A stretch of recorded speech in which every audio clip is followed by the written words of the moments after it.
नेपालको कर्णाली प्रदेश अन्तर्गत वीरेन्द्रनगर सुर्खेतको पश्चिममा ब्राहताल गाउँपालिका पर्दछ।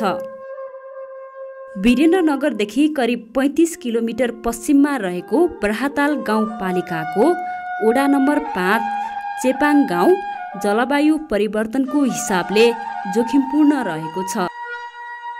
विक्रम सम्वत 2071 सालमा आएको बाढीले यो गाउँ क्षेत्र विच्छेद भएको थियो। धेरै धनजनको क्षति भएको थियो।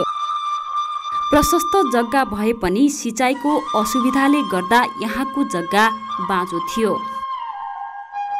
पिउने पानीका लागि बस्तीदेखि तल रहेको भेरी नदीमा भर पर्नु पर्थ्यो। अनुकूलन व्यापकता परियोजनाले सुन्दर नेपाल संस्थालाई परियोजनाबारे अभिमुखीकरण गर्यो। त्यसपश्चात परियोजनाले परिकल्पना गरे अनुरूपको सङ्कटासन्न समुदायको रूपमा चेपाङ बस्तीलाई लिइयो। समुदायको उत्थानशीलताको लागि योजना निर्माण गरियो। सो आयोजना अन्तर्गत भेरी नदी किनारामा रहेको मुहानलाई संरक्षण गरी सोलर प्रविधिबाट पानी ल्याइयो।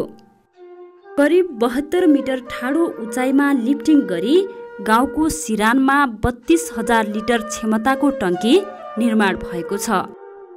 यसबाट 53 घरधुरीमा 13वटा धाराबाट पानी वितरण भइरहेको छ। यसले गर्दा यहाँका बासिन्दालाई खाने पानी तथा सिँचाइको सुविधा पुगेको छ।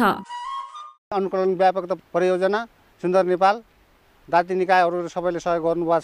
पम्पले पनि राम्रो पम्पिङ गरिरहेको छ र पानी पनि लगभग पुगेकै छ। अब सिँचाइ गर्ने भन्नाले तपाईँको पाइप सिस्टमबाट पुग्दैन, थोपा सिँचाइमा पुग्छ। खाने पानी र थोपा सिँचाइ गरेर सबै खुसी छौँ हामी सबै। बहुउद्देश्यीय खानेपानी आयोजनाबाट सिँचाइ सुविधा प्राप्त भएपछि हाल खारेपानी कृषक समूह ब्राहताल गाउँपालिकामा दर्ता भएको छ। समूह गाउँपालिकामा दर्ता भएसँगै संस्थाले किसानहरूका लागि क्षमता अभिवृद्धिका कार्यक्रमहरू सञ्चालन गर्यो। यस समूहले गाउँपालिकाबाट 43वटा प्लास्टिक पाएपछि किसानहरूले आफ्नो लगानीमा थोपा सिँचाइ सेट व्यवस्थापन गरी तरकारी खेती गरेका छन्। कृषकहरूले एकीकृत शत्रुजीव व्यवस्थापन पद्धतिबाट बेमौसमी करेला, टमाटर र काँक्रा खेती गरेका छन्। यी बालीहरूका लागि कृषि विकास बैंक मार्फत बाली सुरक्षण समेत गरेका छन्। कार्यक्रम लागू भएपछि दलित तथा जनजातिहरूको बसोबास रहेको बस्तीमा पोषण र सरसफाइमा सुधार आएको छ। अनुकूलन व्यापकता परियोजनाले प्रवर्धन गरेका नवीनतम प्रविधिहरू प्रभावकारी भएपछि ब्राहताल गाउँपालिकाले यी प्रविधिलाई अन्य क्षेत्रमा समेत विस्तार गरेको छ।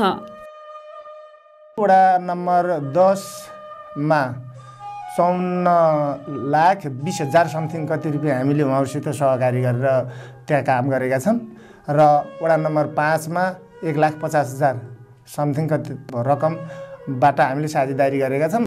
अनि ब्राहताल गाउँपालिकामा धेरै जति ठाउँमा बस्ती माथि छ, त्यसपछि गएर पानीको मुहानहरू धेरै जति तल भएको हुँदाखेरि यो प्रवृत्ति हाम्रो गाउँपालिकामा उपयुक्त हामीले देखेका छौँ। कृषकहरू उत्पादन भएको तरकारीलाई नजिकै रहेको भेरी किनारा सङ्कलन केन्द्र मार्फत बिक्री गरी आम्दानी लिन सफल भएका छन्, जसले गर्दा समुदायको जीवनस्तरमा सुधार आएको छ।